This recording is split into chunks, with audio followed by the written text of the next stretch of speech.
On the planet Vegeta, a powerful warrior had been born with a power that exceeded 10,000 power units, which was crazy for a newborn because his parents, Bardock and Guinea, were low-class Saiyans who were surprised. I can't believe Kakarot's power even surpasses mine already. His power is amazing. I agree with you, Bardock, but in the same way he needs the incubator machine, since being born prematurely he's not able to breathe by himself. I agree with you, Guinea. At least he should be in the incubator for about 2 months. Yes, Bardock. I hope you'll find yourself here when Kakarot's able to leave. I'll do my best to see the future legendary Saiyan. Bardock, along with his squadron, had gone to conquer several planets by the orders of the great Frieza. However, in one of their missions, they were able to wipe out all the inhabitants. Wow, the power of these warriors aren't high, but the mental power they were able to execute is insane. It wasn't high at all. That happens to you since you haven't dedicated to your training. Although rumors say that it's because you're with your son. Is it rumors that your son's been able to be born with 10,000 powers? Is that true? Before Bardock's able to respond, one survivor would come out of Bardock's back, being able to almost knock him out of combat with a single blow. One of his companions was able to throw a huge sphere of energy, but despite being disintegrated, he kept walking towards Bardock. With a small blow that I've been able to connect with you, you will be able to observe the destruction of your race. No matter how many years pass, you will see how they become extinct.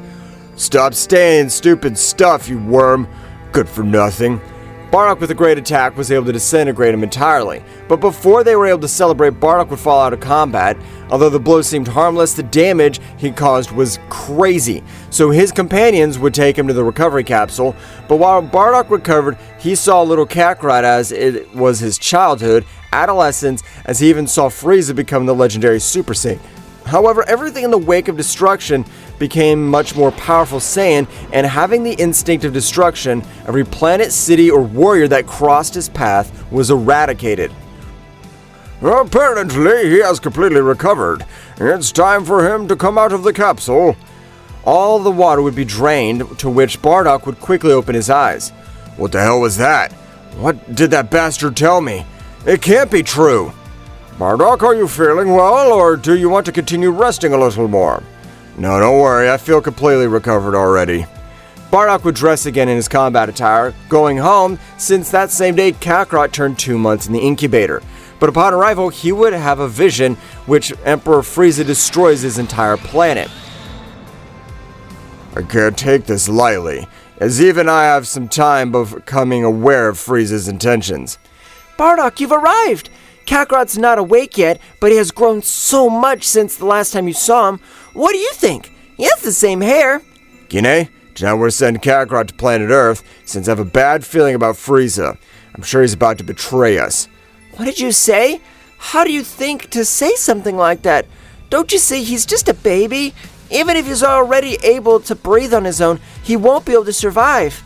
He'll survive, since his power is more than 10,000 power units. I'll even send him to planet Earth in which there's no powerful warriors. I hope all this is a great plot, as I don't wish to send Kakarot. Guinea, if nothing happens in a while, I'll go and get him myself. Don't you think that he wants to send Kakarot to another planet? But I have a bad feeling. It's okay, Bardock, I trust you. But please, if nothing you say happens, promise that you'll get him. I swear on my life, Guinea, I won't let Kakarot grow up without his parents. But Bardock, what do you think if we send him to his brother Raditz? That's impossible, Guinea. As far as I understand, Raditz is on a mission with the Prince of the Saiyans, Vegeta. I understand. In that case, let's do it, Bardock. I trust you. That same night, Bardock was able to steal a capsule and send Kakarot to another planet. So when he arrived, Bardock and Guinea would observe Kakarot for the last time, and Bardock would place his hand on the capsule just like Kakarot. My dear Kakarot, you have to survive. I trust you. Defeat the tyrant of Frieza. The ship would clear completely, going to planet Earth. On the other hand, on the planet Vegeta, after only 2 days, Frieza gathered all the sailings on the planet. It's time to finish with those damn monkeys. And by the way, with a damn child who is able to be born with more than 10,000 power units, I'm sure he would be a great threat in the future.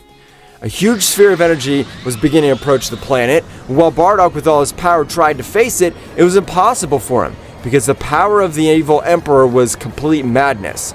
After a few seconds, Bardock's attack would perish completely, and so the destruction of planet Vegeta was imminent. Ho ho ho! How beautiful are those fireworks! I'm finally done with those damn annoying monkeys!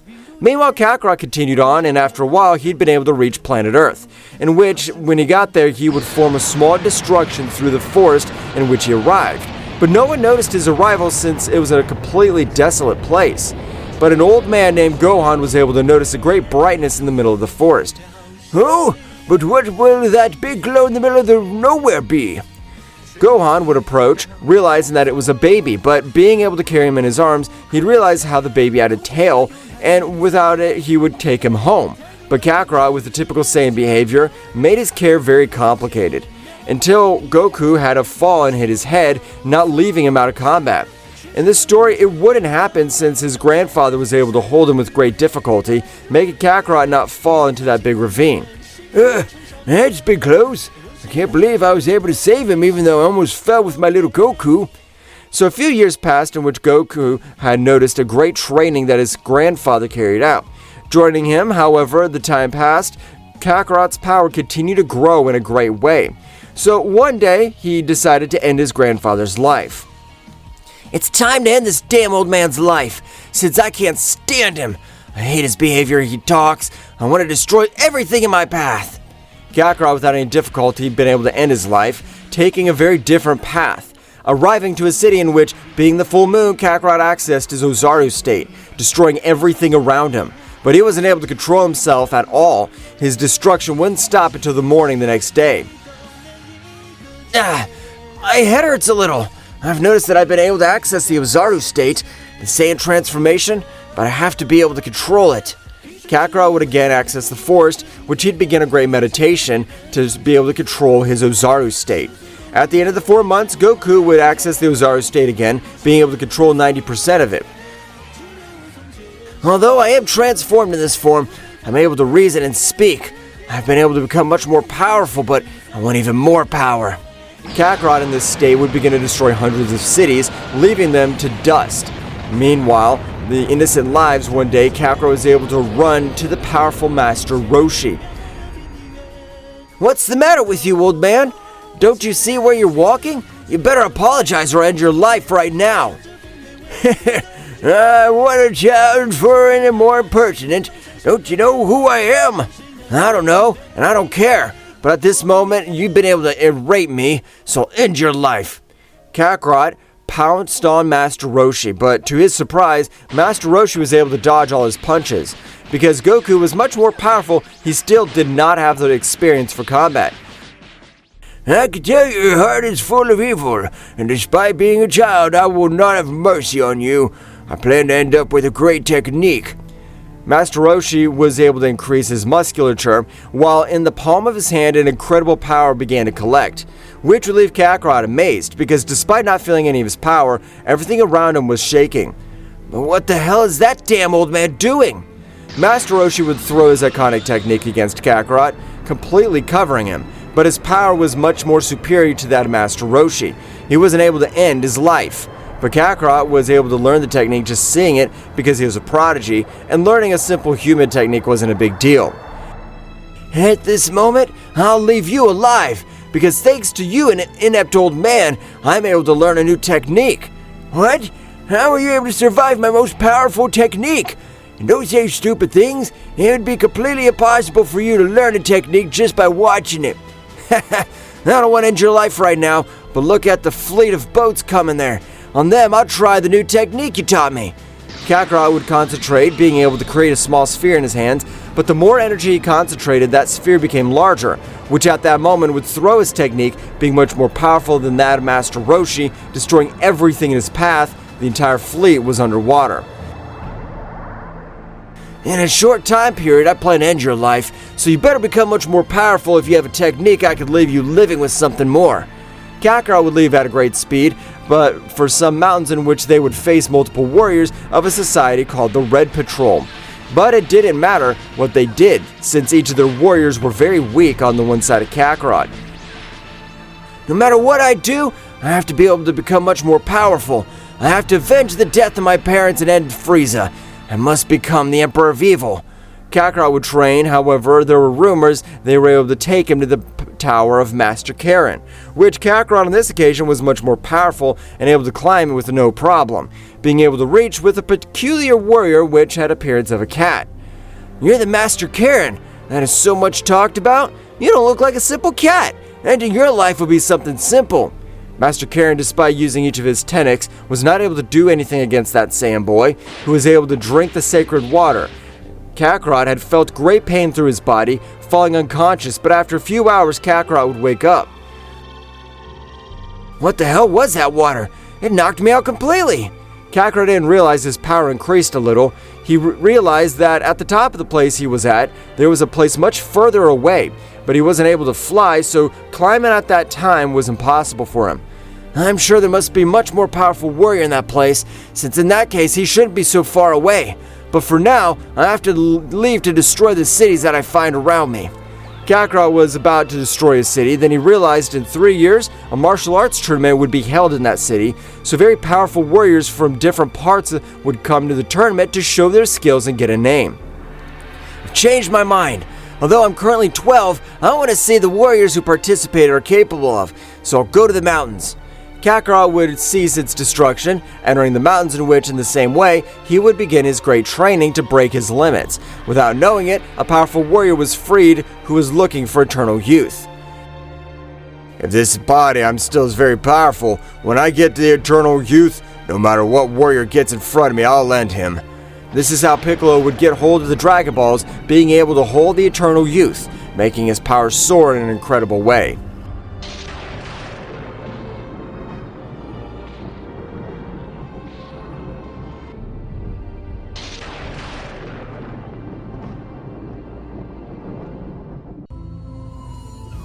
Kakarot would continue meditating. Since being of high class, he knew that meditation had several benefits and would better control his internal energy to not waste energy in vain.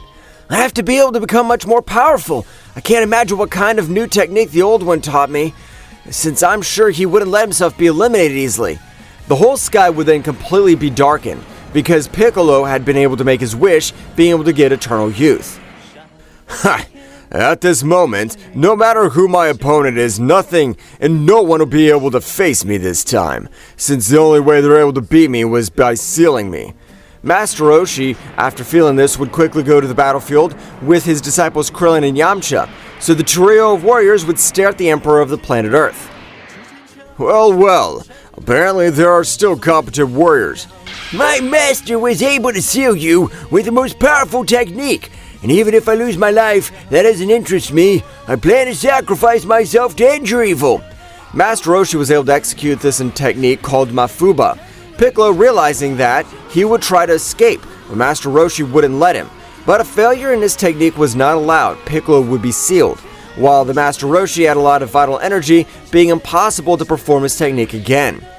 At this very moment, I'm planning to end your existence. I don't thought that there was a warrior who was capable of executing that technique. Piccolo rushed Master Yoshi, but in the middle, Yamcha and Krillin would get in the way, who would try to attack. Piccolo was the one able to dodge those blows, but he would retreat for a moment. I'm really bored, so I want to see a big fight. So you guys will face one of my sons. Piccolo was able to expel an egg from his mouth, from which a new being of the evil family was born, having great power compared to these warriors. Father, tell me, what do I have to do? How's that possible? If he's really your son, how is he able to move so freely from birth? We're very different from humans. We don't need to grow. We only do it in special cases when we transmit our powers to them. I don't care what they are. I have no plans to let them end our teacher's life. Father, I'm waiting for your orders. I don't want to give you a great show, then you end the life or eat them. I'm not interested in what you'll do with them. Hehehe, whatever your order, Father. The son of Piccolo rushed Yamcha and Krillin, who despite having all this training wasn't able to do much against the son of Piccolo because his physical power exceeded them by dozens, being able to humiliate them completely. For his part, Kakarot wasn't able to feel the energy of his enemies and was able to perceive how far the great power appeared and disappeared, because he wasn't able to control his energy 100% of the time. Apparently, meditation's been able to allow me to feel the energy of various beings, although I'm not yet able to completely control it. Kakarot would stand up and smile. he would start moving all over the place, and his speed was amazing. So much so that in the matter of minutes, he'd been able to reach the battlefield, realizing how those two were getting humiliated by much stronger warriors. Ha! I don't care who they are, so I don't have nothing to do in this place. Ha ha ha! They're not able to do anything against my evil son, much less they're able to do something against me, a being of the evil family. Damn it! If we die in this place, there'll be no warrior who'll be able to face it. I have to manage to seal it if I die in the attempt. Krillin and Yamcha were defeated because of the son of Piccolo, and being approached by Master Roshi, who despite using his agile movements, his body was destroyed, not being able to do anything against him.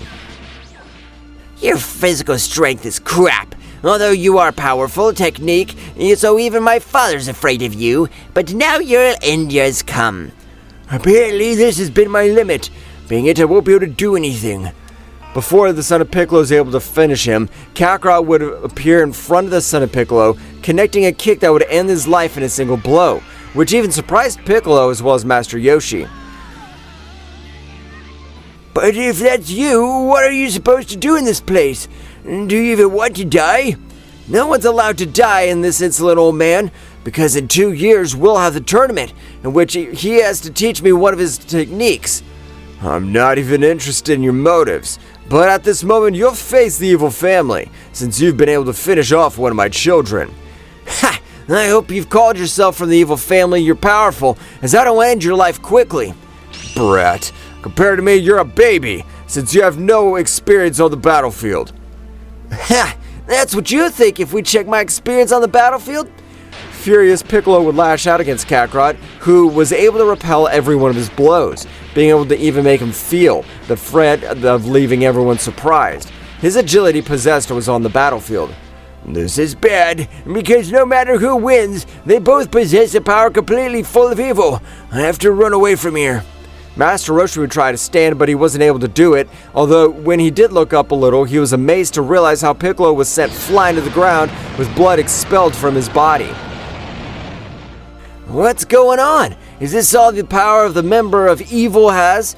I hope that this is just the warm-up, as I haven't even used 50% of my power.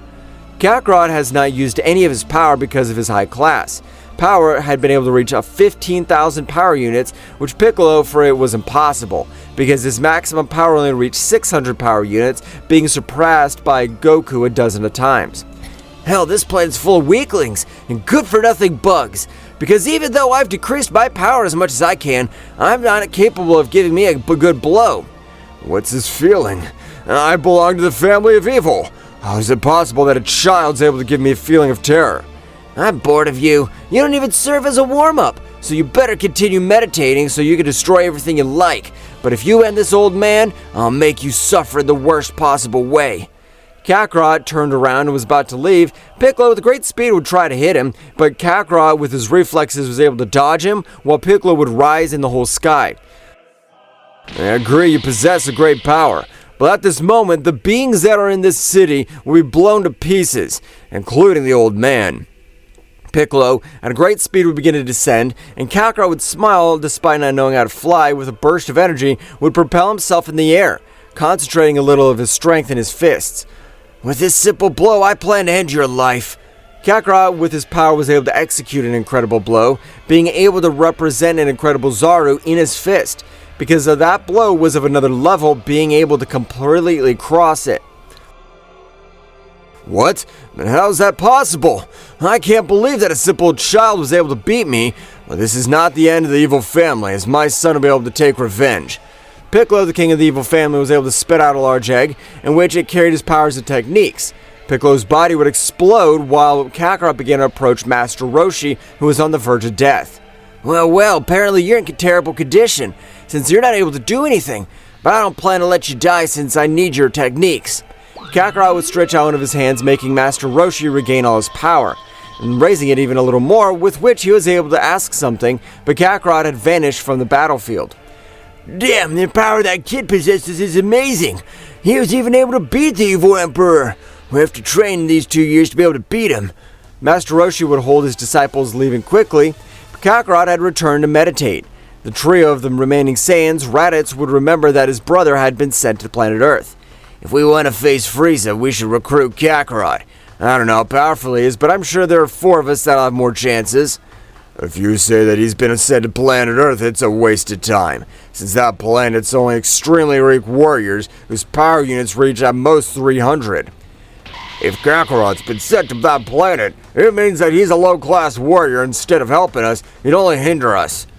On the other hand, he is right, but we could also use Kakarot's insect as bait because he gets complicated. Well, that's an idea I like. Because if things get complicated, we'll have to leave Kakarot for Frieza to tear him apart while we escape. In that case, we have to go to planet Earth. The trio of warriors started heading towards planet Earth. Meanwhile, the last 2 years had passed on planet Earth, which it would start the martial arts tournament, in which the most powerful warriors would demonstrate their skills. So the day's finally come when I can learn something new. I want to eradicate all those bastards and then finish with Frieza's bastard. He'll pay me. On tournament day, in which hundreds of warriors would show up. However, despite possessing a great musculature, it was nothing compared to Kakarot, because Kakarot was able to release a pressure that only humans was lethal, since they even peed their pants. Is that really the most powerful warriors? They're trash! The martial arts tournament started, in which the fight would be Kakarot's turn to fight Tien, which both started staring. I can tell that you have great power since your aura is able to free itself from your whole body. But you'll not be able to follow my speed, much less be able to hit me since my third eye's got no blind spot. I'm not interested. Even if you have 10 more eyes, you wouldn't be able to do anything against me because those eyes are useless. You won't be able to react. Combat began. Kakarot was holding back to begin to exchange blows with Tien, who with great difficulty was able to keep up with him. For his part, Master Roshi was watching him completely. It should be much more complicated than it seems, since even though he's able to talk to the organizer of the martial arts tournament, so they're able to evacuate everyone. And only the most powerful warriors stay to finish with Kakarot, but his power is amazing. I could tell that you're confident, but it's a pity, because this time I'll use my special skill, although I must admit that I didn't think to use it in this tournament. Tien would channel that power and was able to create 3 replicas of it, which was an amazing technique, and it took the moment to surround Kakarot without leaving him an escape route. But Kakarot would look and start to laugh. It's a great technique, I must admit, but you're seriously mistaken. Using it against me has been divided your power into 4, so it'd be easier to beat you. Kakarot, using just speed, was able to take each of Tien off the platform. But even though one of them would try to do something, it was impossible for him, because on this occasion, Kakarot's power overcame him, eliminating him without difficulty. This is child's play. They weren't even able to make me sweat. An incredible combined attack of all the other warriors was able to hit Kakarot, who began to laugh, but their laughter changed to an expression of panic, realizing that among the flames, Kakarot was out of injury. What are they supposed to have tried? You're simple flies. 3 ships were able to land in the distance close to the martial arts tournament, from which 3 powerful warriors would come out, destroying the city in their path.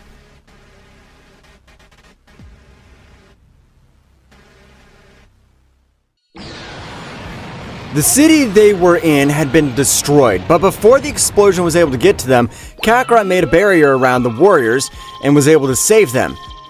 Apparently you warriors are Saiyans, but I'm not interested because the destruction of the planet which I'm the ruler, I'll eradicate them. Ha ha ha! Kakarot, stop saying stupid stuff, because no matter how hard you try, you've been sent to this planet, since it's about your power is extremely low. We've come all this way to recruit you so you're able to join us, as we're planning to end Frieza's life. That bastard's destroyed our planet. You better accept, because if you refuse, we'll end with you in this very place. Ha! That's interesting. Do you think you have the required power to force me to come with you? Since I am on my own, I want to beat the damn Frieza. Stop saying stupid things, so you better get ready. In a few hours, we'll leave the planet where Frieza is. From what I understand, Raditz, you're my brother, but I'm not interested since you even come with the intention of ending my life. If that's the case, I'll end yours first. Stop saying stupid shit. You're good for nothing, worm. You better obey your big brother if you don't want to end up beat up. I'll tell you the same thing, you scumbag, if you have the power forced. Raditz pushed against Kakarot, but Kakarot was able to dodge his blow and would make him retreat a few meters. However, before Raditz is able to pull himself together, he noticed how his brother's power increased. Now fucking die, worm! Kakarot's slide attack was able to execute a great technique from his fingertips, which went through Raditz completely, leaving him on the ground spitting blood. Damn, how are you able to have this ability to beat me? And above all, how have you dared end the life of your own brother? You're a disgrace! Hell, we haven't even faced Frieza yet, and we've already suffered a casualty. I'm not planning to collaborate with that useless Kakarot. I agree with you, Nappa. So he ends his life, and apparently that's what he wants the most. You can play with this. Nappa, annoyed, would pounce on Goku, dodging his punches, while the tournament warriors were surprised to realize Kakarot's level of dexterity. No matter what we've done, we don't possess the power required to stand up to that warrior. I haven't been able to fight with him yet, but since the fight with Piccolo, his power has increased incredibly. Master, but when we finish fighting with these warriors who call themselves Saiyans, we have our chance to finish with them once and for all. Yes, of course, Master, since you'll be weak after having fought with 3 warriors. Everyone's impression was much more when Kakarot changed his expression to a serious one, and with a single blow he pierced Nappa, who vomited blood all over the battlefield, falling to the ground. What are these garbage supposed to do? His power's nothing. Kakarot would stretch out one of his hands, powerful enough to end Nappa's life. Not leaving any of his bones, the gaze of the Saiyans would completely cross. If you're able to finish them, the only thing that means is that they were weak. Since it's the law of life, the strong survive and the weak die. It's the first thing I agree with you. So at this moment, I'll finish with you because compared to me, you're weak. Kakarot on this occasion would take the initiative, but the Prince of the Saiyans dodged his blow and returning the same. But Kakarot was also able to dodge it, beginning to exchange hundreds of blows all over the place. Destroying everything in their path, the Prince of the Saiyans gave him a powerful blow, sending him to the center of the platform, destroying it. I must admit that you possess an incredible power, but it's not surprising because my power goes beyond this. Just as you had a lot more power, I do the same. Vegeta, annoyed, would expel his power much more, being able to destroy everything. This time, the battlefield looked like a desert. Kakarot was surprised by the power Vegeta was able to use. I'm surprised, but you won't be able to defeat me, as I've been the Saiyan who was born with the power of the elite warrior. Kakarot would expel all his power, reaching 42,000 power units, way above Vegeta's power. Both began to exchange thousands of blows, but Vegeta would fall to the ground. Damn it. How is it possible that I, the Prince of the Saiyan, ends up in this condition? I don't think that I have to use the status of an Ozaru on this planet. Vegeta in one of his hands would make a large sphere of energy, throwing it to the sky, which would mix with the atmosphere. His body would change completely, making him an Ozaru as well as increasing his power. However, to a great surprise of Vegeta, who hadn't seen the tail of Kakarot, he would transform into an Ozaru. Vegeta would quickly try to stop it, but it was impossible for him to. So only you were thinking of the transformation into an Ozaru, although it doesn't matter that I transformed, since I also had been able to defeat you anyway. Stop saying stupid things, you damn Earthling. Compared to me, the battle of Ozarus wouldn't last long because on this occasion, Kakarot's power was greater than Vegeta's, so it would end in humiliating him by Kakarot towards Vegeta. It's time to end this battle, so you better leave because you'll be a worthy opponent in the future. Vegeta lost his transformation, his tail cut off completely, while Kakarot had full control of his energy and was able to get to his base state without needing to cut his tail off, approaching Vegeta. I want you to leave right now, but don't worry about Frieza because I'm planning to end his life myself. Vegeta's ship had arrived to where he was, and he would leave the planet Earth. Kakarot would observe all the warriors. What's going on? They don't want to fight anymore? I must admit your power surpasses us by hundreds of times. So please tell us, what is it you wish for? No one on this planet's able to stand up to you. I know that, so don't worry. I just wanted to become more powerful, but you really don't serve me for my ideals anymore. Kakarot would leave feeling strange energy at the top of the planet. That's right, at this temple of God of Earth, Kakarot arrived and was surprised to realize it was a subject similar to Piccolo. I don't know who the hell you are, but I could tell you're not Piccolo since your energy's not evil at all. And you must be the most powerful warrior on the planet Earth, the so-called Kakarot. Tell me, what brought you to my temple? I want to make sure to know the training that's capable of making me more powerful, because I'm sure that very powerful subjects will come, and I only want to be able to protect this planet. I don't agree with training you, but one thing I agree is that you'll be able to protect this planet. Even if you have evil in your heart, you are a warrior who takes care of what he conquered. Ha! You're right about something. I'm not interested in those who are eradicated, but I won't allow anyone to be able to take over the planet which I conquered. We'd rather have a ruler like you than someone being able to end our lives, so you can enter the room of that place, which will make time pass in a different way. A different way? What do you mean? In that room, you'll be able to train for a year in just one day. Although your body will physically feel only one day, this power you'll get will continue to keep. I think I understand. What you mean is that an ordinary day passes here, 1 year passes in that place, right? You're right. And that's why it's a great place for you to be able to get a new power in a short period of time. Wow, that caught my attention. I want to train in that place. Before I let you train, I want you to promise me that if you get the access, you will protect this planet. I don't like being made rules, but I accept, since I won't let anyone rule my planet, much less the planet on which I'd grown up. Kakarot entered the Room of Time, and he had started his rigorous training, being able to even destroy each of his bones because he had several seeds to heal all his wounds. I have to get more power, since Frieza's power is amazing, and I'm not allowed to lose. For his part, Vegeta arrived on the planet of Frieza. He would send a recovery capsule, starting to recover all his wounds. Returned to the Room of Time, Kakarot's body began to be a high-class warrior. His power was growing in an unreal way. The power I'm getting is amazing. It'd be better if I had a training partner, but none of them would be able to do anything, so I better create a technique from that guy like Tien. Kakarot started to meditate, creating a similar technique to Tien, which was able to multiply his power into several subjects. But that weak point of the technique was that in the same way his power was divided into 4, which was useless. I have to be able to recreate a similar technique, but without that damn weakness. Kakarot would meditate for a few months, but he was able to open his eyes, being able to bring out a new Kakarot from his body which possessed the same power as the original. This is a success. The only thing I have to possess. I have great energy reserves because they're not able to finish my replica. I won't have any more energy, but my power's not divided. We both have the same power. Both Kakarots began to battle, in which, in this occasion, both would, instead of decrease, began to increase in an incredible way. After a few months of training, they spent 2 years in that place, so Kakarot would unite his body completely, feeling much lighter with an incredible power. Right now, I have to use 100% of all my power. I want to see how much I've been able to overcome my limits. Kakarot would expel all his power, which would fill the entire room shake. However, he felt like an incredible power was flowing through his body, making it impossible for him to access it. What is all this power I feel in my body? But I'm not able to release it, or do I need to trigger something else? Kakarot would remember how his parents sent him to Earth, knowing that the tyrant Frieza wanted to destroy them.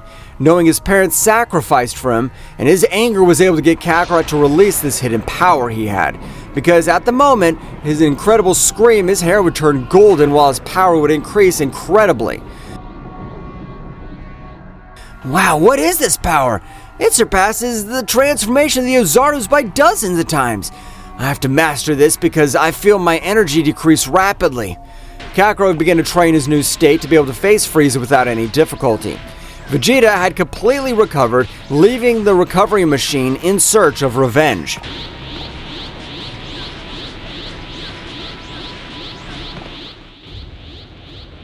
Kakarot in the Room of Time has been able to access Super Saiyan, but even though his power multiplied by 10 times, it wasn't enough to face Frieza, and Kakarot knew this. Despite having the Saiyan impulse, he was able to control himself, knowing that if he went to his planet, he'd be exterminated.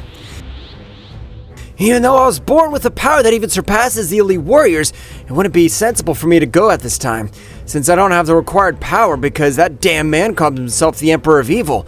He must be powerful. Kakarot would continue training. His body was able to get into the state. Meanwhile, on the planet Frieza, Vegeta was able to recover. However, the humiliation he received wasn't able to overcome, so no matter what, he'd start in the same way with his rigorous training. I'm the prince of the Saiyans. I don't care if I have that bastard, even if he's considered high class, or was able to surpass the elite. I have to be much more powerful. Vegeta's training was hell, since every time he finished his workout, he had to recover in the recovery machine, because the damage was so much that if he healed on his own, it would take weeks. Meanwhile, returning to the room of time, 7 Earth days had passed, to which the god of Earth had been surprised thinking Kakarot had died in that dimension. Apparently, Kakarot's moved far away from the entrance, and trying to find it's impossible for him, although it will be the best for planet Earth. Inside the time room, it had been about 7 years, which Kakarot was able to master Super Saiyan state, even being able to access the Phase 2, which was his power, was complete madness. With the power I've been able to get, I'm sure I can defeat Frieza's bug, but I want to master my transformation at 100%. Kakarot would meditate in his base state to understand his full energy in his body. Also being able to clarify his ideas, Kakarot spent in meditation pose about 6 months, so at the moment he'd stand up. This moment, I have the maximum power, and I want to notice if there's any wear of energy. Kakarot would cover himself with his fists. He'd begin to expel extremely amazing power, and the whole room trembled around him. But Kakarot, without stopping, would continue to increase his power, and some rays would spread all over his body. Kakarot had access to Super Saiyan 2 maximum power. Despite having achieved all this power, I feel like my body's able to reach a new level. Kakarot would stay for another 2.5 years in the time room, but this time he'd remained in Super Saiyan 2 state and some wear and tear of energy. But while training, he was able to notice a much bigger power grew inside him. Apparently, really, I have more hidden power. I have to become more powerful. Kakarot, in the short period of time he had left, would try to access one more transformation, but he wasn't able to. Although the power he was able to release in Super Saiyan 2 left him satisfied. The power I've achieved is incredible. I'm sure with this power I'd be much more enough to end Frieza's life, but I'm sure I'll also be able to get more powerful. I want to be the Emperor of the Universe. Kakarot returned to his base state, and he'd leave the Room of Time. Even though he decreased all his power the instant he left, an incredible power would be perceived by all the warriors on planet Earth, while in the same way the whole Earth would tremble as his power would be gigantic.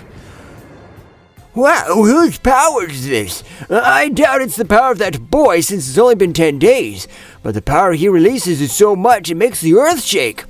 Exactly, Master. Oh, we don't know who's responsible for all this, but I'm sure none of us would be able to cope with it. Meanwhile, in a faraway place, there was a son of the Emperor planet Earth. That's right, Piccolo, Kakarot's new rival, began to train to seek revenge on his father's murderer. I'm sure you're the warrior who ended my father's life, so you better get ready, because no matter what I'll do, I'll end your life. Kame-sama was surprised because of this power Kakarot's body released, so the instant he observed it, he was surprised.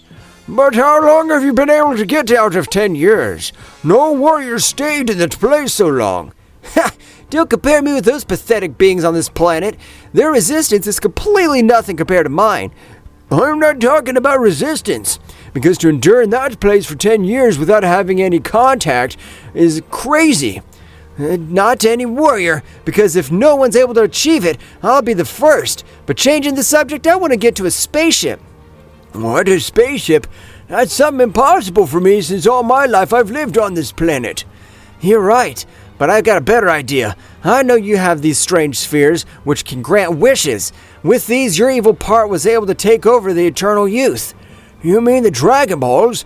I'm afraid to tell you they can't be used right now since they're currently being recently used and its time to wait is 1 year. I'm not interested in you being the god of Earth.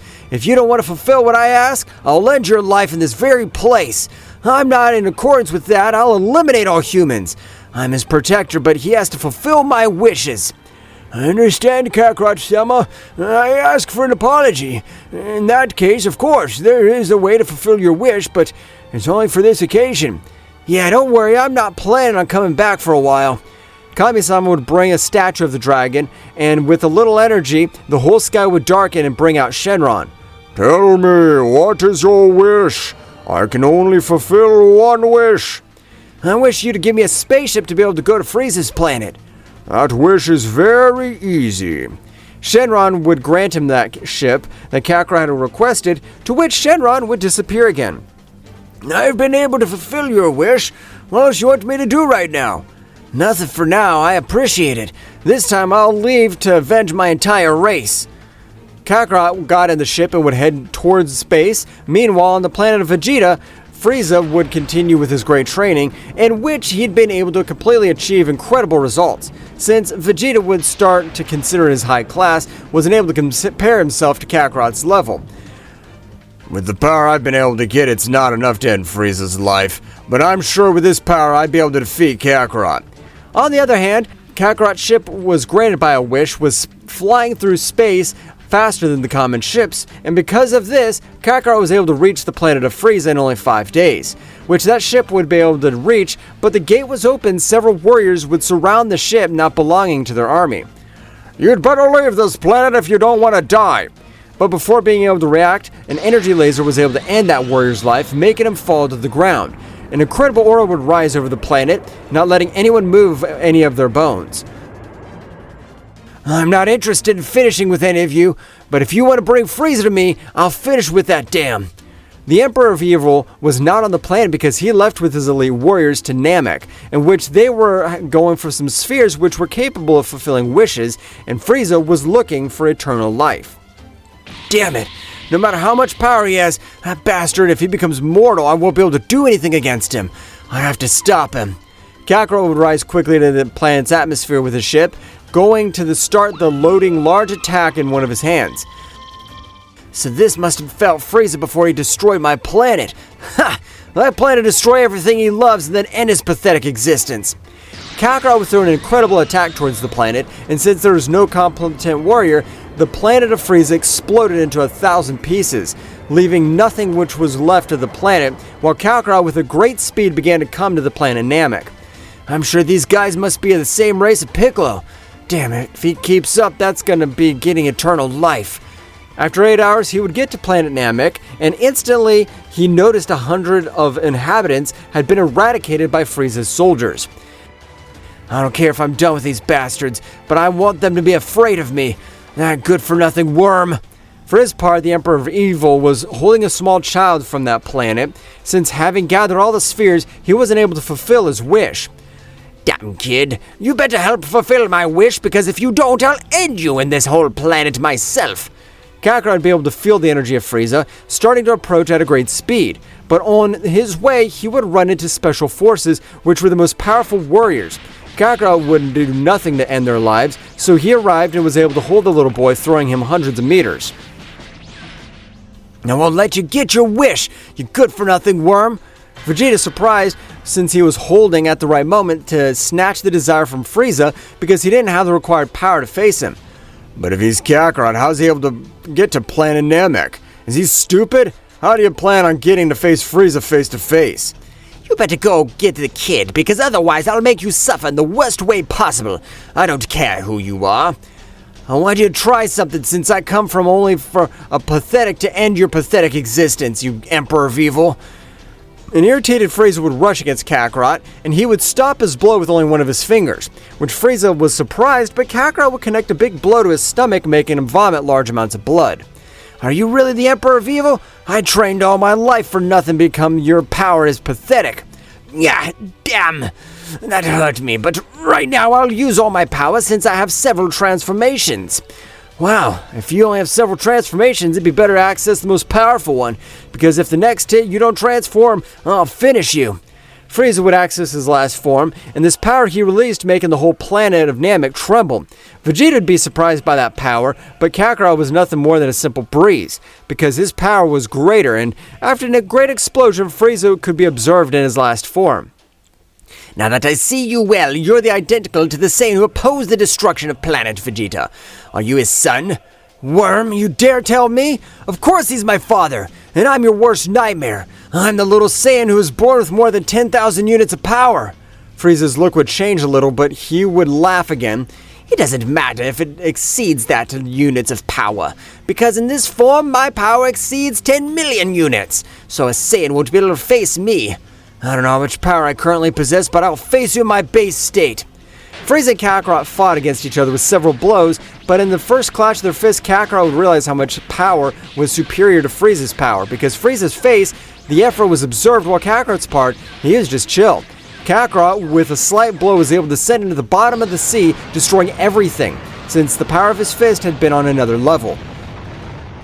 I can't believe the Kakarot has been able to overcome Frieza. This is a nightmare. The power is enough for me to finish you, but I want to show you your nightmare. Kakarot would instantly clench his fist, being able to make everything around him rumble.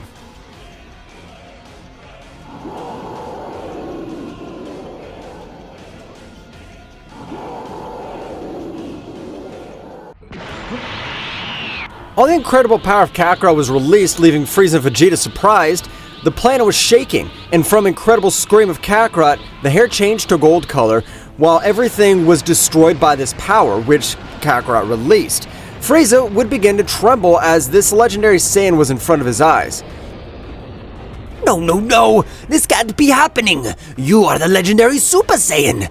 I ended your life along with that planet Vegeta. It's a pity that my father's realized your betrayal by sending me to another planet before you finish with the planet Vegeta. No, that damn monkey. It's his damn fault I'm in this trouble. I'm not interested in any of that now. I want to humiliate you in the worst possible way, and later end your damn life. Even if you're the legendary Super Saiyan, I have no plans to let you end my life so easily. I am the Emperor of Evil. Frieza, in spite, would throw himself against Kakarot, but despite this, his fists weren't able to cause any damage, since his skin was like metal. While Frieza's fists suffered damage while trying to hit him, Kakarot would stare at him. It's time for me to attack you, so hope you're ready. Frieza, despite putting on guard, he wasn't able to withstand a single blow to the stomach, because Frieza had fallen to the ground writhing in pain, and bloody saliva was coming out of his mouth. Vegeta noticed this, surprised. What should I do? I don't really know what to do, since if Kakarot's able to humiliate Frieza like that, I won't be able to do anything against him. Kakarot would take Frieza by the neck, holding him tightly, and Frieza would take several blows, not able to get Kakarot to let go.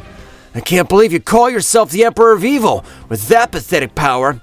Kakarot released him, but before he fell to the ground, with a powerful blow, he sent him flying, destroying several mountains in the path, and a very powerful warrior being exiled from the Divine World was watching this battle, since he wanted a new body to be his vessel.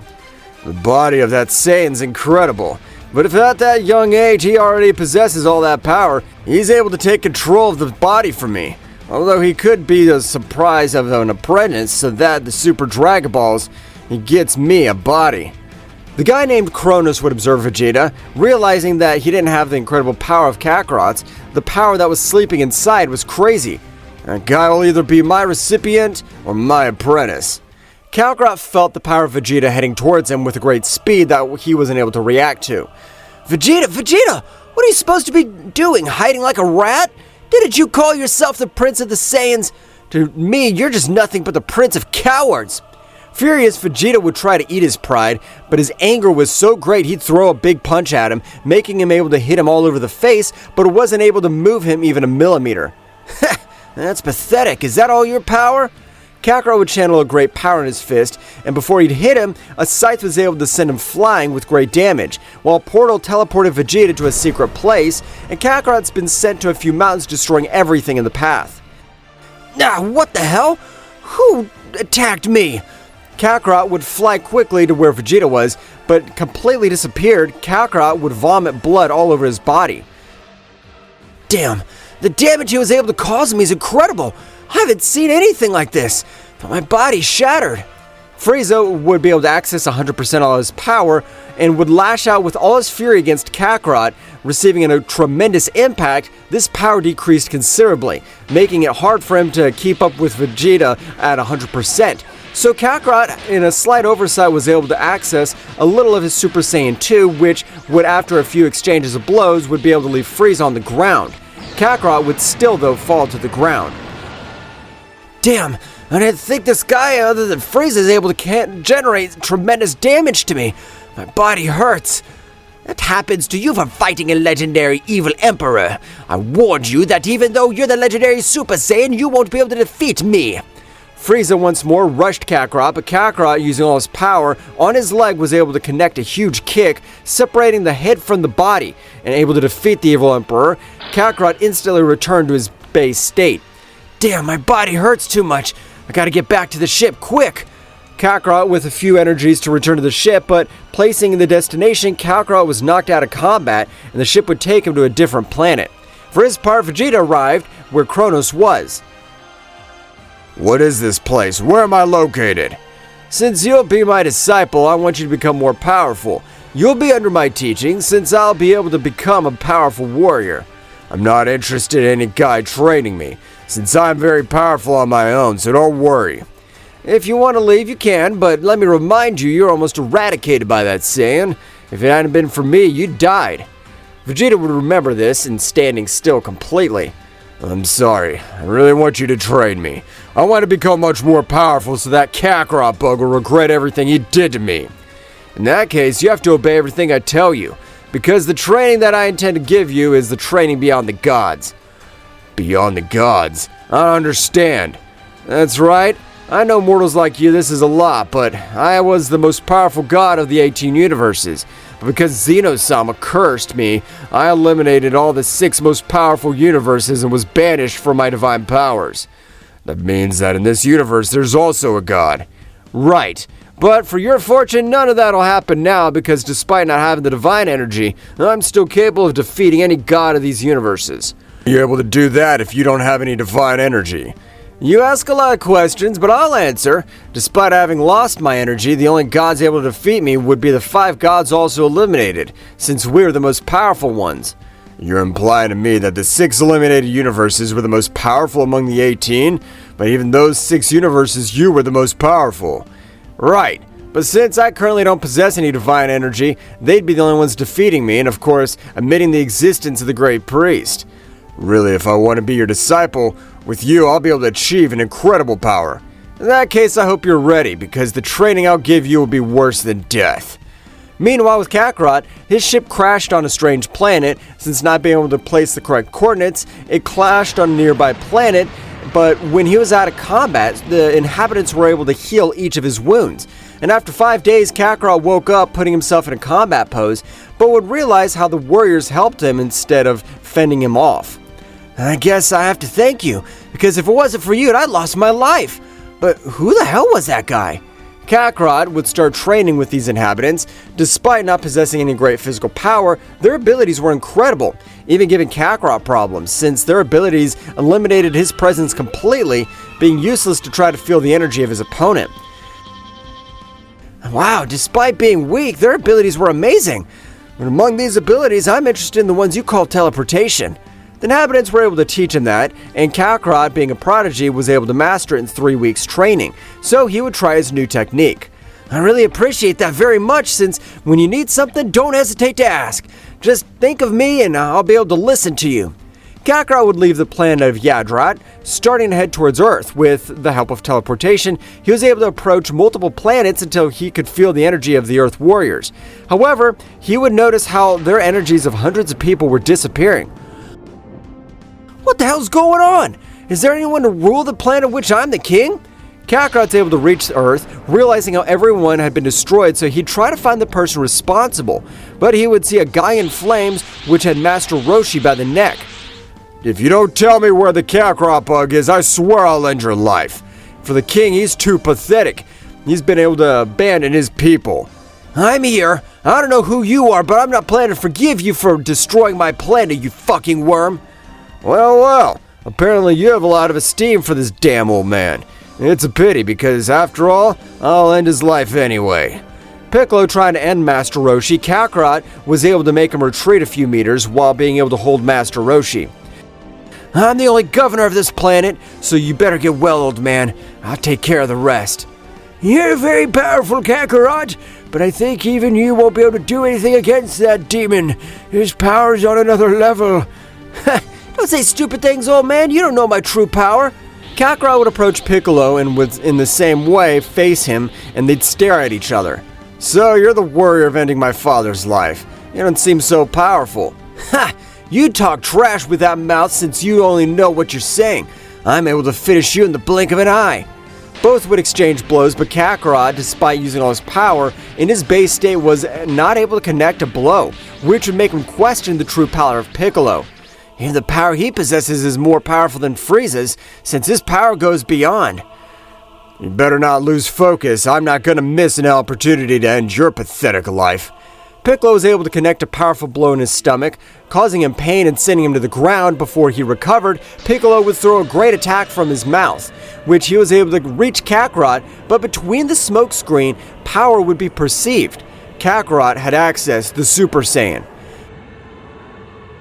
This warm-up's over. I must confess, you're powerful, but I want to see what you could do against the Super Saiyan. By just changing your hair color, you won't be able to do anything.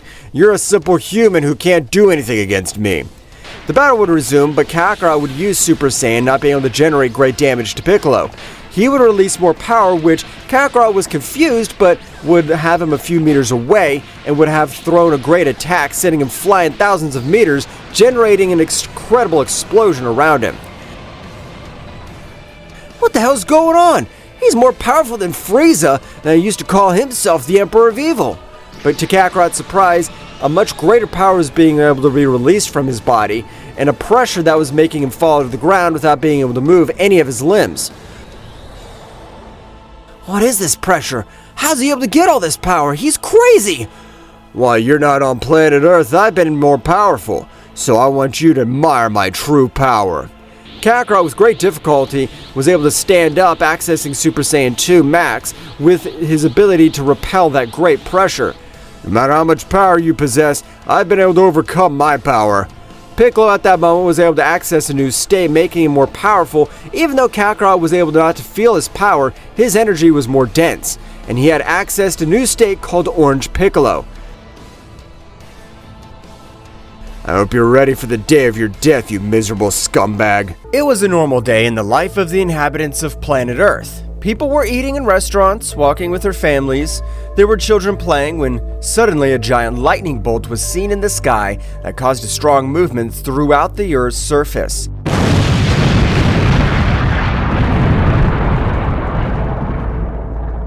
Buildings collapsed. People could not stand up. Windows exploded. All this resulted in car accidents and injuries. At the moment, a child was going to be pierced by a giant glass that fell from a building. Very close by, we see how a being that we cannot distinguish who it is flies through the skies at great speed, rescuing people who were in danger due to the strong movement. At the precise moment when the child was about to die, that being rescues him, seeing how a huge piece of glass explodes against the ground. We see how this hooded being stands up from behind, revealing that it was none other than Goku, who had been hidden for a long time because Daishinkan and the angels wanted to see him dead. Goku, with a different appearance than the one we all know, after rescuing the boy, is amazed by the energy that emerges from the earth to the sky. We can see how Vegeta arrives at the place where Goku is together with the Z Warriors, who were still saving people from the disaster. Vegeta looks at Goku face to face and says, "Kakarot, insect, where have you been all this time?" At that moment, Gohan and Goten arrive and tell him, Dad, where have you been? What happened to you, father? all this happened while Piccolo, Krillin, Trunks, and Android 18 were rescuing the people affected by the movement. After having finished saving them, they arrive to where they are reunited with Goku and look at him very surprised. In a head-to-toe scan, we can see Goku's face very emaciated, with wounds and pronounced cheekbones because he had not tasted any kind of food for a long time. At that moment, we go back in time about 20 years ago. We see how Goku and his son Goten are walking together in the forest. Goku, talking to his son, says, "Hey Goten, are you ready to fish today?" To which Goten replies, "Yes, Dad. Will you show me the fastest way to catch them?" Goku, happy for his son's enthusiasm, replies, "Of course, Goten, but this time I'm going to try something different. Watch this." Goku dives into the water and after a short time comes out with a big jump with a huge fish moving on his hands. Goten, very surprised, says to his father, "Wow, Dad, how did you do that?" Goku, showing a very happy expression, says, "When I was little like you, Goten, I had to find my own food in order to live. You should try to give it a try. Goten, very excited, says to his father, I'll try. And so Goten dives into the water to the joyful sight of his father, to which, on the first attempt, Goten fails to catch any fish. Seeing Goten's sad face, Goku encourages his son, saying, Don't worry, Goten. It's a matter of practice and patience. The key is to be quick and not scare the fish. So Goten dives in again, but this time it takes a long time to come out.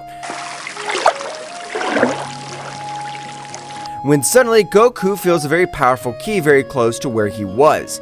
Because of this, Goku worried about his son's dives in search of him.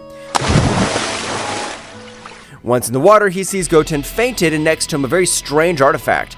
Goku, worried about the state in which he found his son, swims to rescue him. At the moment, he was about to lift his son in his arms, ready to go to the surface, the strange artifact begins to emit a very sharp sound that only Goku hears. Wu, with a face of confusion and pain, tries to lift his son, but suddenly the artifact comes off the ground and permeates his chest. Once on his chest, the artifact stops emitting that strange sound and Goku stops feeling the ki of a moment ago. Goku does not take importance to what had happened to him and worried about his son. He lifts him up to get him out of the water.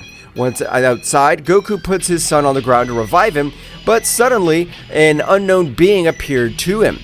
This being had a greenish coat, blue hair with black tips, and it was a very strange appearance. But it did not seem to be something real. It looked like an illusion. Goku, upon realizing this being, became alert and put his son in good protection. After that, addressing the being, he asks him, Who are you? What do you want here? This being, without uttering a word, rushes at high speed towards Goku, who in an act of reflex manages to dodge the first blow. But the speed of the stranger exceeds him by far. Because of that, after dodging the first blow, the unknown being lunges with a kick to the head, which Goku barely manages to block, leaving his stomach exposed, where he takes the opportunity to impact a direct punch, automatically leaving Goku out of air, and thus returns to lunge with a blow to the nape of the neck. Goku, when he was about to lose consciousness, hears a voice in the distance that says, Apparently this is my best guest that could touch me. Saying this in a sarcastic way. I hope my colleagues are in good condition. After hearing these words, Goku faints. A few minutes after the fleeting confrontation, Goku regains consciousness and realizing that the unknown being was no longer in the place, he looks for Goten, and when he finds him, he begins to unexpectedly and repeatedly call his name to make him react. Seeing that calling him had no effect, he feels his breathing and notices that he was almost not breathing. He creates an energy sphere in his hand and places it on Goten's chest. Once Goten revives the energy from his father, he reacts and spurts water from his mouth. Goten, with a puzzled expression, asks his father what had happened, to which Goku says, I have the same question for you. What happened? Goten tells him that at the precise moment he was about to capture the fish, he felt attracted to the artifact, which also tried to impregnate in his chest. At the time, Goten felt a strong source of energy that ran through every part of his body, which was very difficult to control, and felt how that strange energy weakened him until he lost consciousness and fainted. Goku in his thoughts, and that he also felt the same strange and very powerful energy running through his body, and worried about his son, asked him if he still felt that energy inside him. Goku calmly and a little puzzled told him no, that he only felt that when the artifact was trying to permeate him. While this was happening on Earth, Whis and Beerus went to the Kingdom of Everything to talk to Daishaken, since they had noticed him very tense and worried. Once they were already in the Kingdom of Everything, Daishaken appears with a very serious expression, while Whis and Beerus bow to him to show respect. Daishaken, relieved to see that Whis and Beerus were with him, tells them something very strange and dangerous is about to happen. Whis, with a puzzled expression, asks, What is it, father? We'd noticed a certain tension in the air as we reached the realm of the hole. Beerus, yawning without realizing the seriousness of the fright, says to him, Trouble again? What could be so dangerous to make Daishaken so worried? Serious and worried, the High Priest? To which Daishaken replies, Yes, I'm afraid so. A powerful entity has resurfaced, once we have not faced in a long time. Whis, with a very serious expression, says to him, An unknown entity? Could it be one of the beings we left sealed away long ago? It is possible, Whis. Its energies are as dark as they are disconcerting. I cannot identify the source with certainty, but its power is overwhelming. Beerus, frowning, says, Why should I worry about it? If it's that strong, I'll go and destroy it. Daishenkin, with a very serious expression, explains, It's not that simple, Lord Beerus. This entity seems to have the ability to change even the most ancient gods. We cannot underestimate it. Whis thoughtfully asks his father, How do you suggest we deal with this situation, Father? We need to gather information before we act rashly. Whis, Beerus, I trust you with the task of investigating. Find out all you can about this entity and any weaknesses he may have. Beerus, smiling confidently, exclaimed, Good, good. A little action won't hurt. Nodding, Whis replies, We will be on our way, Daishenkin, but be aware that if this entity threatens our universe, we will not hesitate to take drastic measures. I understand, Whis. May wisdom guide your actions, and may you return with the information we need. After that conversation, Whis and Beerus depart for the hitherto unknown destination, while Daishenkin watches with concern, aware of the gravity of the situation looming in the realm of everything. As they were on their way back to Earth to ask for Goku and Vegeta's help, Whis recalls that when they were on their way to the realm of everything, he sensed a very strong and dangerous ki on planet Earth. Halfway through his quest in the universe, he stops and, confused, Beerus says to Whis, What's wrong? Why are you stopping? Whis, very serene, says to Beerus, Oh, my dear Lord Beerus, it turns out on our way to the realm of everything, I detected a rather intriguing presence. Yawning, Beerus asks, A mysterious entity. We didn't need to get any of what Daishenkin told us. Whis, with a nervous smile, replies, Don't worry, Mr. Beerus. This time it doesn't seem to be a direct threat. I just felt a fleeting flash of power, something that crossed our path. Beerus frowns at Whis. And you didn't give it any importance? Isn't that what Daishenkin was talking about? Well, the truth is, I didn't consider it an immediate threat. It was like a flash of power energy, but it disappeared as quickly as it came. It didn't seem to have any hostile intentions. Beerus, thinking about the situation, asks, So what shall we do then? Does Daishenkin want us to investigate something like this? Yes, but I think the best option is to go ahead with our main mission, to find out what the entity has surfaced. The fleeting presence may be a mere detail compared to what awaits us. So Whis and Beerus went on their way through the universe, looking for the entity Daishenkin mentioned without giving so much importance to what happened on Earth. Back on Earth, the precise moment Goku rescued his son Goten, Goku, confused by what had happened to his son and the strange artifact that had impregnated in his chest, told Goten, Let's go home immediately. As they flew on their way home, Goku tries to sense Vegeta's ki so he could teleport with him, as soon as he left his son with his mother Chi-Chi. At that moment, we see how Vegeta was already gathered by the Z Warriors, Krillin, Android 18, Piccolo, Tenshinhan, Chaos, Gohan, Future Trunks, and Master Roshi, who were talking about the strong and dark energy they had felt. Goku and Goten arrive home, and his mother, worried because they had taken a long time to return, runs to Goten and says, Goten, son, are you alright? To which Goten replies, Don't worry, Mom, we're fine. Chi-Chi raises her head to Goku and notices that he's very serious. She lowers her gaze a little and notices the strange artifact he had on his chest. Chi-Chi asks him, Goku, what's that you have there? Are you alright? Goku immediately changes his expression with a fake smile reply. Oh, don't worry. It's nothing important. Chi-Chi, in a very insistent way, Goku, don't fool me. What happened? This thing I have on my chest. This very strange artifact I have on my chest. Well, it's a strange artifact, but I'm fine, really. I'm going to find out what it is and we'll get on with our lives. Chi-Chi, worried about Goku, hugs him and says, Promise me you'll come back, Goku. To which Goku, with a smile, answers her yes. While he was about to make the teleportation, Goku says goodbye, saying to Goten, Take care of your mother. I'll be right back. He teleports.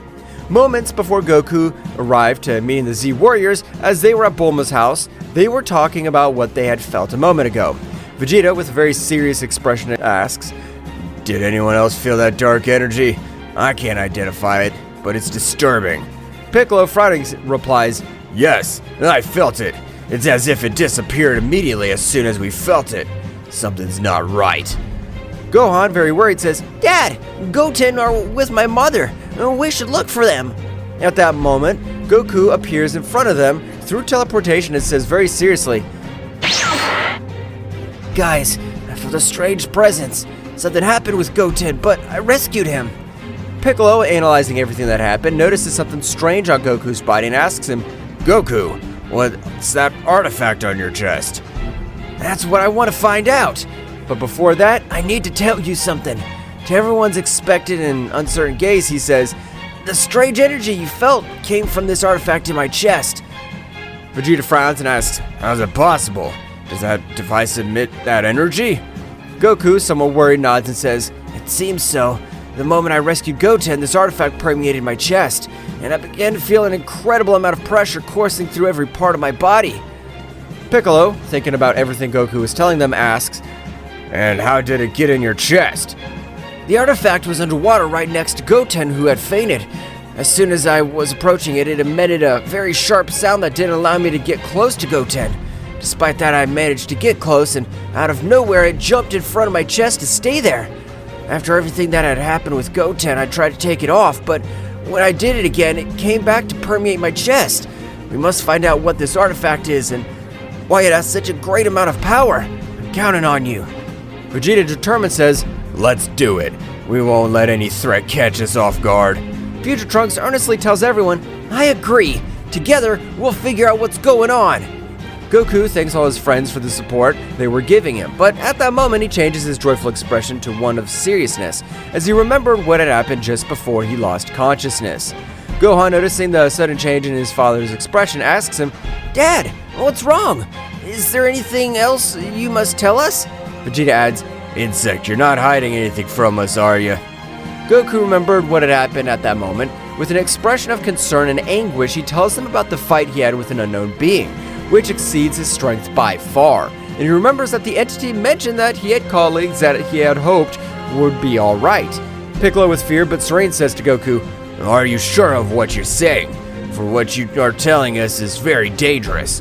If he surpasses your strength by far, in that case we wouldn't stand a chance against him. We'd be a hindrance rather than a support, Goku. Goku, after hearing that, tells him what he felt in the confrontation.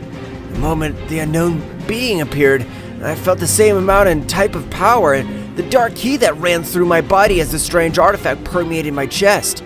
As soon as Goku finished telling what had happened, as soon as he got out of the water, Piccolo came up with an idea. It wasn't that far-fetched, but he could explain what the strange artifact was and why he was facing the unknown being. Piccolo, observing the artifact, turns to Goku saying, This looks familiar.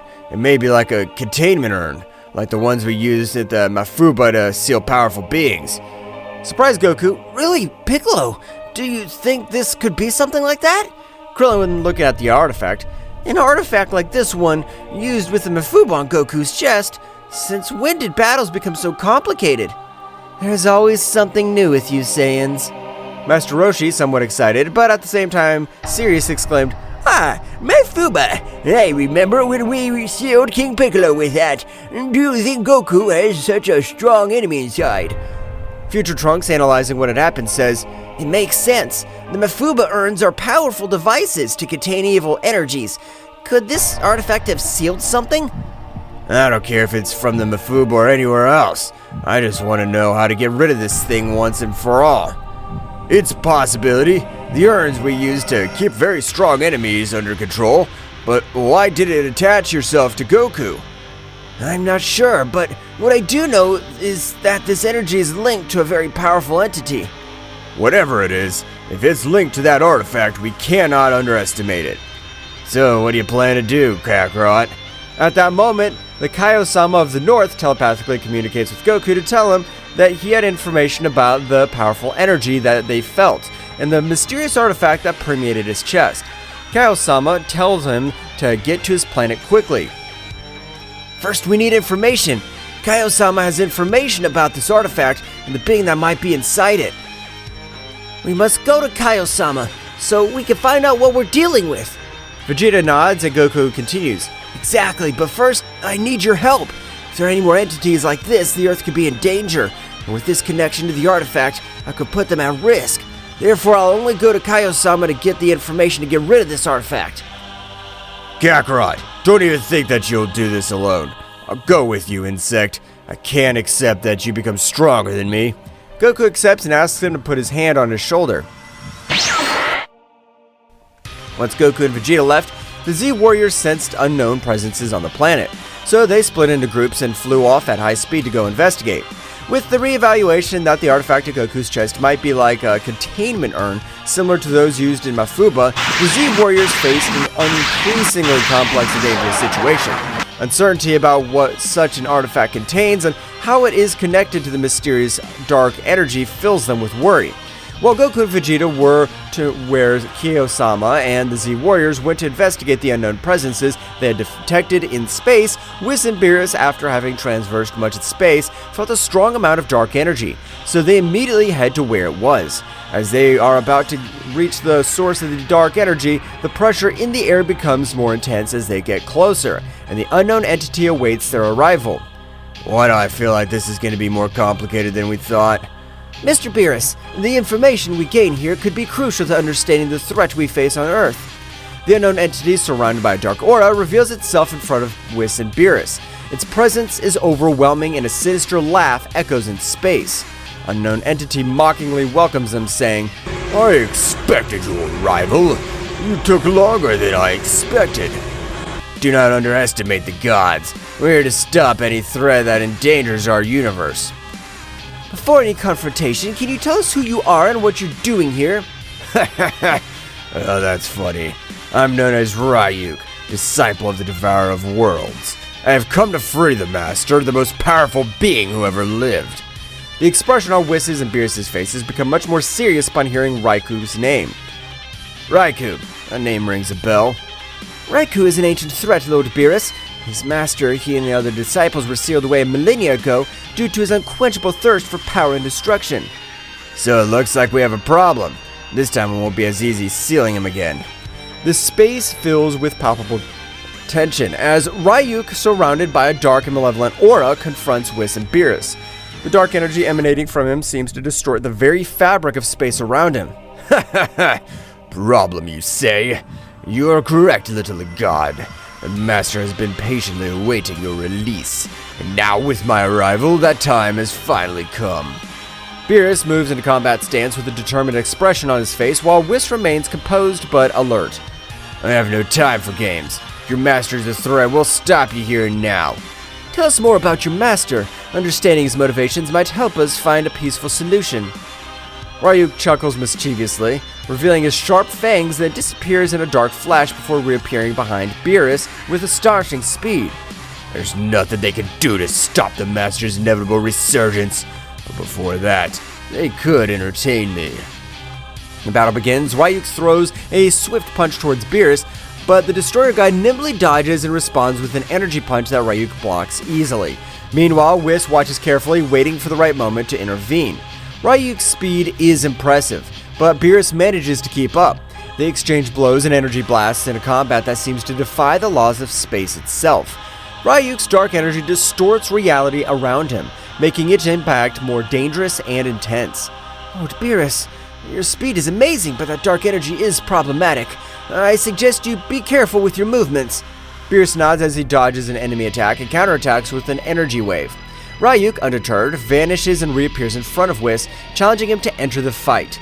And you, assistant of the god, will you dare to face me? Whis smiles serenely and disappears in a flash, only to reappear behind Ryuk. I have no intention of fighting, but if that's what you wish.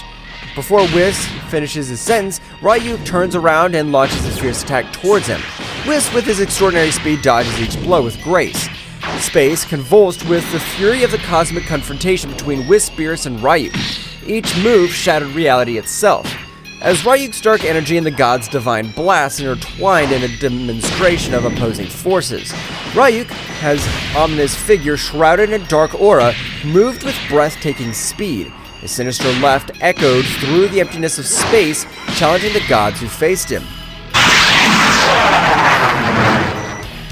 This guy's faster than I thought. As Beerus' words fade away, Ryuk disappears in the blink of an eye and reappears in front of him with a punch charged with dark energy. Beerus manages to block the attack, but the force of impact sends shockwaves through space. Ryuk breaks away from Beerus with a smirk, and in a flash lunges towards Whis. His movements were fluid. Whis, on the other hand, moves gracefully, dodging each blow with the grace of a cosmic dancer. This dark power is intriguing, but it is out of balance. Ryuk, frustrated by Whis' evasive ability, concentrates his dark energy in his hands and launches it as a flare. Whis responds by creating an energy barrier, but the resulting collision sends shockwaves through space, shaking nearby stars. Beerus takes advantage of Ryuk's distraction and lunges at him with a punch charged with divine energy. Ryuk blocks the blow, but the resulting force causes an explosion that creates the ephemeral supernova in the cosmos. The fight continues with unmatched speed. Ryuk demonstrates his skill in anticipating the god's moves, while Beerus and Whis unleash their divine power to counter the darkness that threatens to engulf them.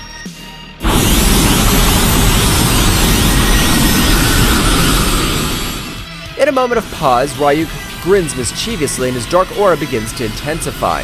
A transformation was underway. The darkness concentrates around his body, forming a sort of dark cocoon that breaks, revealing a transformed figure. Now Ryuk has evolved. His previous form pales in comparison to the manifestation of his current power. His figure has become more imposing, with twisted shadows dancing around him as if they were extensions of his own essence. Sharp fangs glow with dark radiance, and his eyes emit a malevolent light. Ha ha ha! This is just a glimpse of my true power. Beerus and Whis exchange a worried glance. The pressure in the air becomes even more intense. Ryuk, now in his transformation form, launches himself towards the gods with outstanding speed. Beerus tries to counterattack with a sphere of divine energy, but Ryuk dodges each projectile with ease, moving through the bursts of light with supernatural agility. Meanwhile, Whis stands in reverse, watching the fight with analytical eyes. In a quick blink, Ryuk appears in front of Beerus and unleashes a series of vicious blows. The sonic sounds of punches and echoes kicked through space as the gods and Devourer of Worlds discipled plunge into a frenzy of combat. Beerus, struggling to keep up with Ryuk's speed, takes a direct punch to the stomach that sends him drifting into space. Before he can recover, however, Ryuk lunges at him and blasts him with a barrage of blows.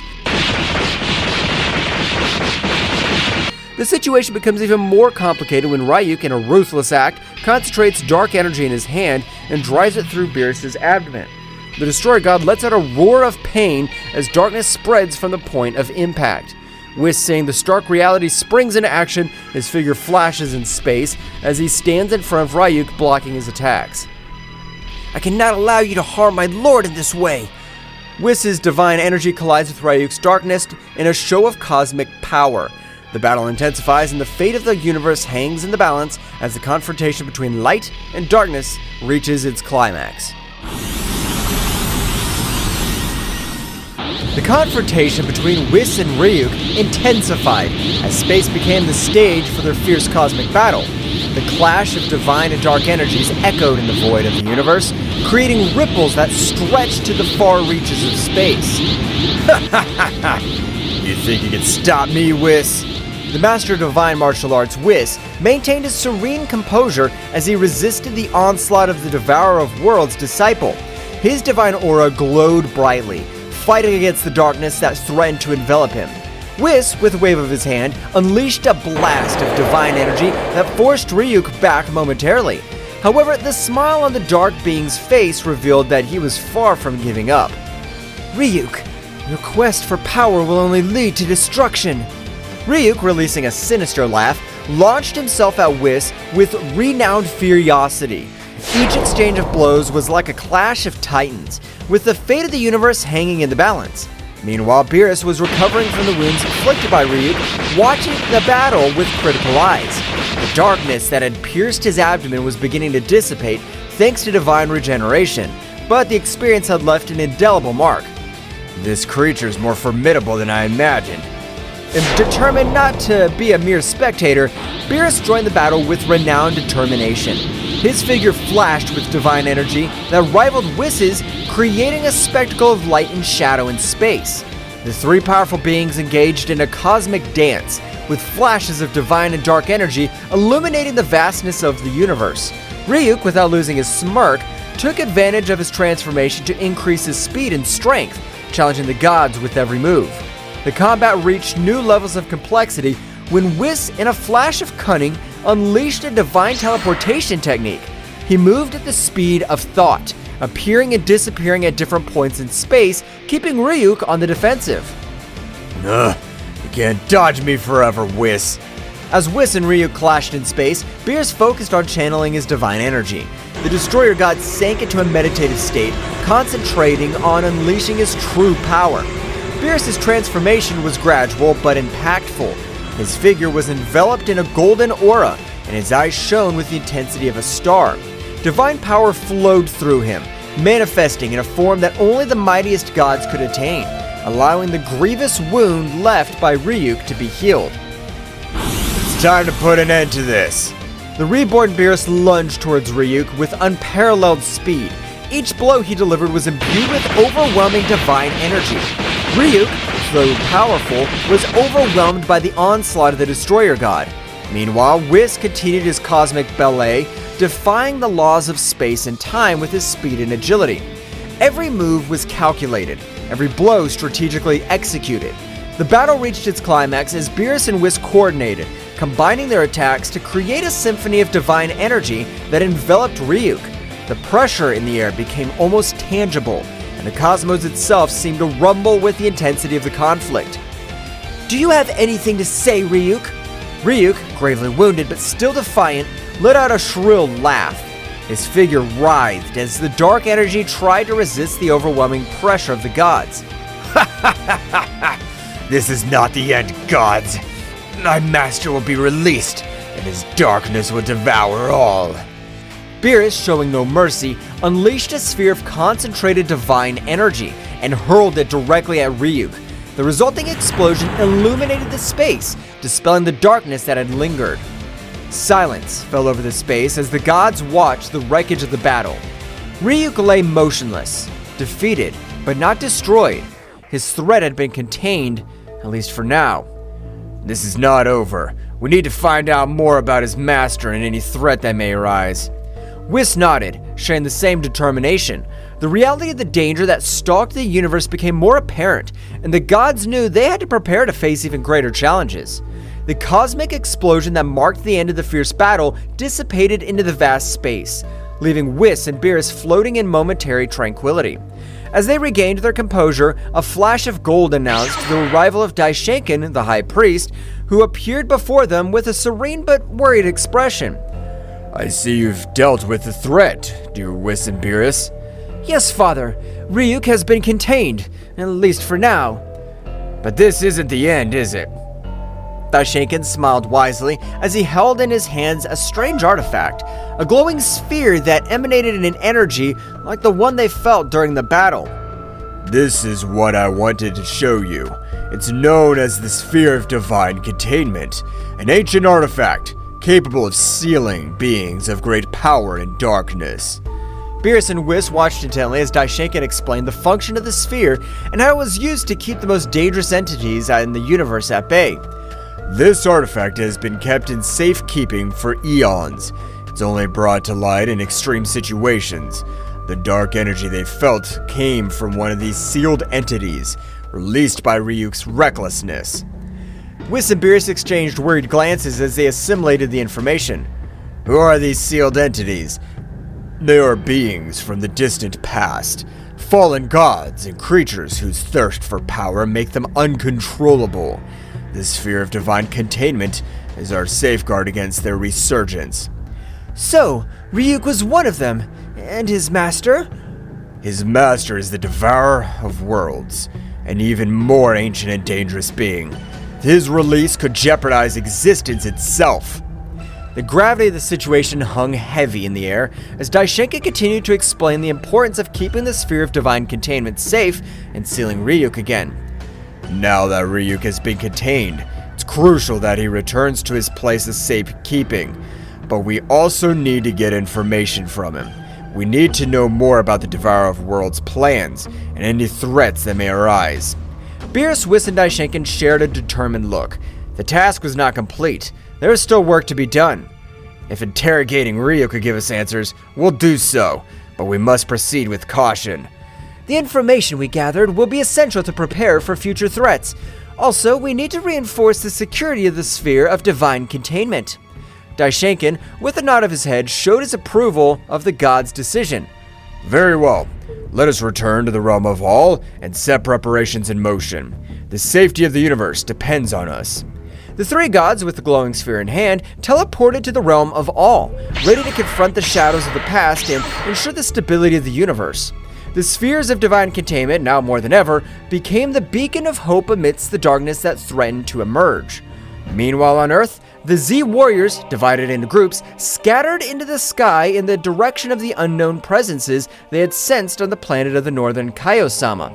In the air, they moved at impressive speeds, ready to face any threat that crossed their path. On Zeno-sama's planet, Goku and Vegeta appeared thanks to teleportation, scarring Zeno-sama with serious and determined expressions. Zeno-sama, who was waiting for them, welcomed them with nervous gestures. Goku, Vegeta, I'm glad you came so quickly. The information I have is crucial. We need to know what this artifact is and what threat it poses. We don't have time to waste. What do you know? Zeno-sama nodded and led the Saiyans to his small home on the planet. Once inside, they unfolded an ancient scroll that revealed information about a mystical artifact known as the Cosmic Core of Containment. He explained that this artifact was used by the ancient gods to seal entities of great evil and power, preventing them from wreaking havoc in the universe. This artifact is so ancient that there are hardly any records of its creation. It was thought to be lost, but apparently all this time it was hidden on planet Earth. And how is it supposed to be sealed? Tell us at once. Zeno-sama explained that the Cosmic Core of Containment could be opened by a being of great power, but in doing so, the seal would be transferred to the first being it encountered. If the seal was not broken immediately, it would merge with that being, granting it power, but also binding it to the duty of keeping the evil sealed. And how the heck did it end up in Goku's chest? That's the puzzling thing. It seems that this artifact shows Goku as its carrier. Goku, with an expression of astonishment, began to grasp the magnitude of the situation. He was now the bearer of an artifact containing an entity of indescribable evil. So you mean I'm now responsible for keeping this evil under control? What an honor, Kakarot. It seems you've become the guardian of evil. But there is something else. The being sealed inside the urn is incredibly powerful. He is known as Bahamut, the Devourer of Worlds. It is an ancient entity that has consumed entire worlds. The gravity of the situation was reflected on the faces of Goku and Vegeta. Not only did they have to face the mysterious artifact in Goku's chest, but also the dark entity sealed within. Then we have an important task. We must keep Bahamut under control and, at the same time, figure out how to free ourselves from this burden. Yes, make no mistake, Kakarot. If this threatens Earth, I'll not hesitate to stop you. Meanwhile on Earth, the Z warriors faced unusual pressure as they prepared for combat. Each group was ready to deal with the entities they had sensed at Bulma's house, which were minions of Bahamut, the Devourer of Worlds. The dark energy surrounding these minions was intense, and the very air seemed to vibrate with their malevolent presence. The group of Krillin, Master Roshi, and Android 18 encountered one of Bahamut's 4 minions standing on the ground, humanoids with a black, malevolent aura. The Z warriors prepared for the confrontation with Krillin, Android 18, and Master Roshi, adopting combat stances. In a chaotic dance of dark energy and flickering explosions, the confrontation between the Z warriors and Bahamut's henchmen unfolded on the cosmic stage of Earth's defense. Krillin, Android 18, and Master Roshi, 3 warriors of varying experience and skills, faced a dark menace that threatened to plunge the planet into an abyss of destruction. The stage was permeated with a tense atmosphere as the 3 warriors assumed combat stances, ready to defend the Earth against Bahamut's henchmen, a being whose malevolent aura eclipsed even the intensity of the sun. I don't know who you are, but we'll not allow you to harm our planet! Krillin's words echoed in the air, charged with determination. Bahamut's henchman, a humanoid with a black, malevolent aura, advanced with ferocity, launching a dark attack. Krillin, in a display of amazing agility, dodged the attacks, moving like a gust of wind across the battlefield. Kaizen! In the blink of an eye, Krillin created his signature energy disc and launched it towards the henchman. Kaizen spun furiously, cutting through the air as it headed towards its target. However, the henchman displayed unmatched skill as he dodged the spinning attack, moving with an agility that defied comprehension.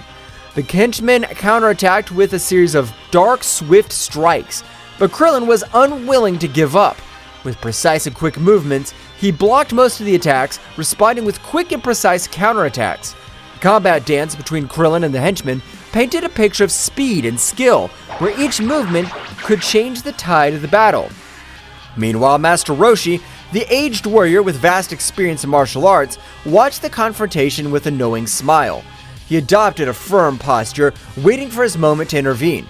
You've chosen the wrong man to fight. I've seen more battles than you can imagine. As Bahamut's henchmen lunged towards him, Master Roshi moved with unique grace, dodging the attacks with precise movements and counterattacking with a series of energy blasts. The old man's experience and cunning proved to be a formidable challenge for the henchman, who was forced to deploy all his skills to confront the master. On the other hand, Android 18, the android warrior with formidable strength, advanced towards the henchman with determination. Her eyes glowed with an intense blue light as she unleashed her powerful android energy. Do not underestimate the strength of androids. With a quick wave of his hands, Android 18 launched a wave of energy towards the henchman.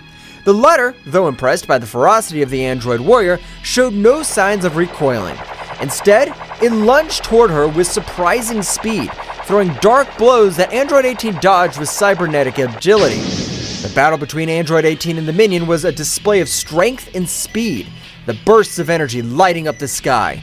Both fought with an intensity that could shake the foundations of the universe. Meanwhile, Android 18, a formidable warrior created by Dr. Gero, was ready to demonstrate her immense power. She charged her energy, her body radiating a red glow, and lunged towards the henchman with determination. Don't underestimate me. I'm stronger than you think.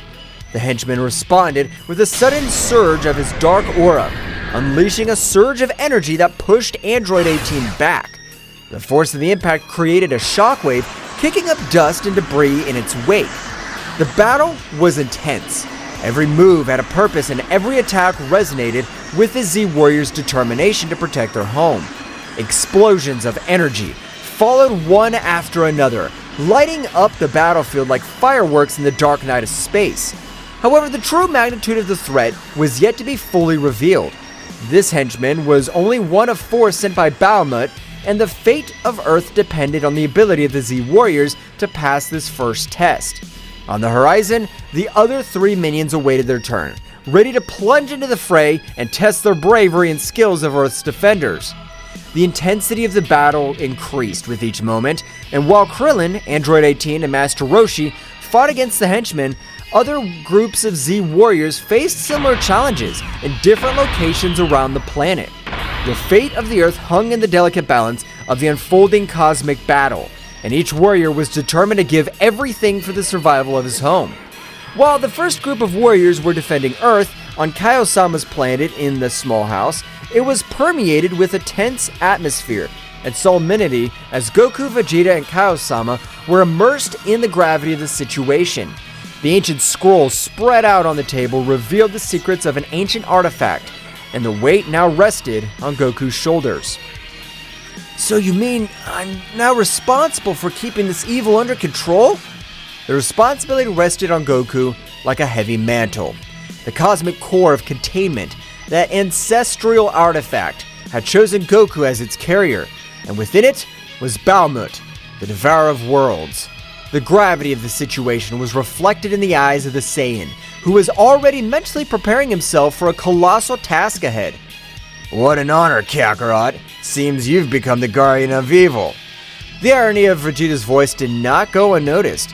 While his words might have been sarcastic, the determination in his eyes indicated that, despite any jokes, they were in this together. But there's something else. The being inside the artifact is incredibly powerful. The information left Goku and Vegeta silent.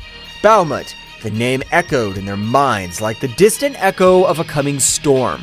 Consuming entire worlds was a threat they could not underestimate. Then we have an important task. We must keep Bahamut under control and at the same time figure out how to free ourselves from this burden. The pact was sealed.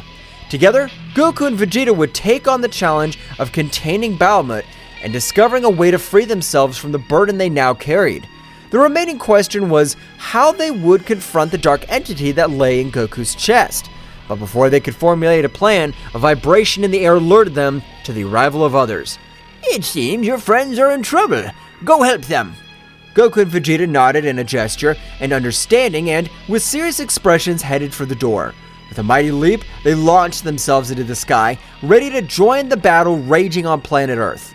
At the moment that Kaiosama gave the information to Goku and Vegeta, on Earth appeared another henchman of Bahamut who met with the duo of Ten Shinhan. This henchman of Bahamut seemed to be an expert in dark martial arts. He moved with supernatural agility, challenging the Z warriors with swift and lethal movements. Do not underestimate the strength of humans. Kikoho! Ten Shinhan launched his powerful Kikoho attack, creating an explosion of energy that enveloped Bahamut's henchmen. This is no ordinary enemy. I must use my powers wisely. Chaos unleashing his magic, creating illusions and distractions to confuse Bahamut's henchmen. The battle was unfolding on multiple levels, with the Z warriors fighting against this enemy who seemed to understand the combat arts in unexpected ways. At that moment, realizing that the power with which they were facing Bahamut's henchmen was not enough to stop him, thanks to Chaos's distraction, they took the opportunity to try to escape. But they did not count on the great speed of their rival who, realizing that they wanted to escape, caught up with them, disappearing from the place where he was and appearing in front of them. At the precise moment in which he was about to eliminate Chaos and Ten Shinhan, two people appeared between them and their rival Goku and Vegeta. Goku and Vegeta, with their gazes fixed on Bahamut's henchmen, shared a silent understanding. The gravity of the situation was clear on their faces, but there was no room for doubt. Ten Shinhan! Chaos! Go and warn the others about this threat. We need time to deal with this. We don't want them to get hurt because of us. Go! We'll take care of this. Ten Shinhan and Chaos nodded, recognizing the determination in the Saiyans' voices. Wasting no time, they sped away, leaving Goku and Vegeta facing their formidable opponent. Bahamut's henchmen, emanating overwhelming darkness, showed no signs of backing down. His eyes glowed with malice, aware of the battle ahead. The Z warriors were prepared to face any threat, and this would be no exception. It's clear that this won't be easy. That's what makes it exciting. Let's do it, Kakarot! Goku and Vegeta charged at Bahamut's henchmen with impressive speed. What will happen next? Find out in the next chapter. Well guys, this is all for today's chapter. I hope you liked it and it was to your liking. Now don't forget to leave your powerful like Supreme God level, comment and subscribe. Now without further ado, see you in a new video. Until next time.